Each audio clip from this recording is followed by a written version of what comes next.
Meantime, back in Washington today, 3 House Republican committees claimed that President Biden committed impeachable offenses, yet they stopped short of recommending impeachment itself. Their 291-page report is a result of a year-and-a-half-long investigation. It contained few new details, but signals that the GOP effort to impeach Biden is now at an end. Congressional correspondent Lisa Desjardins has been digging through that report, and she joins us now from Washington. Lisa, let's just kick us off here. Tell us, what does this report say? Hi, Jeff and Amna. This report is really focused on allegations that the Biden family profited off of Joe Biden's position as vice president, and in specific, questions about whether Joe Biden himself profited and that he knew about the relationships that were being forged by his family. Now, really, at the center of this are 2 other Biden family members, James Biden, President Biden's brother, and then his son, Hunter Biden. They are known, they have said openly that they received millions of dollars in contracts with foreign businessmen for consulting, including some in China who were connected with the state energy complex there. But this report is an attempt to connect about 12 or 13 dots that Republicans said they found suspicious in testimony that they gathered over the last year and a half. But when you read through it, there are allegations that there were code words used to describe Joe Biden, but those are disputed. Others around Joe Biden say, no, those code words were not about Joe Biden. And in the end, there really is no direct evidence in this report, and I didn't see anything new in it today, that connects Joe Biden to the idea that there should be profiting off of his position as vice president.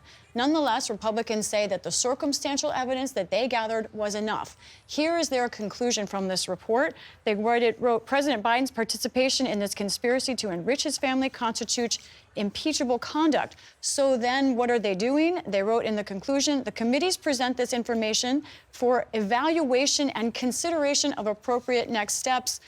What does that mean? We don't know what it means. It means technically this seems to be at an end.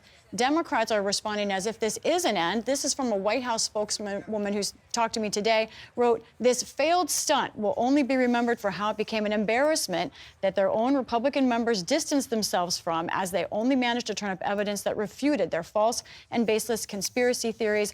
And I'm speaking with Democrats, they say it's no coincidence that this report came out today after a year and a half, the day that Biden is speaking to the convention. Well, Lisa, tell us more about this evidence that Republicans insist that they have had all along. How do independent sources view that? We spoke with a constitutional law professor at Loyola University, and she said that in the end, this really is just circumstantial evidence. Even if President Biden in some ways kind of indirectly or vaguely made it easier for James and Hunter Biden to trade on the Biden name, I don't see in the report any of that rising to the level of the types of high crimes and misdemeanors that the founders envisioned when they put that impeachment clause in the Constitution. Also notable what's not in this report. One of the key witnesses early on that Republicans talked about was an FBI informant who was later indicted for lying about the Biden family. One other thing, Amna, the political reality here is Republicans just don't have the votes to pass impeachment on the House floor, and they know it. So this is the end of this investigation as it seems for now.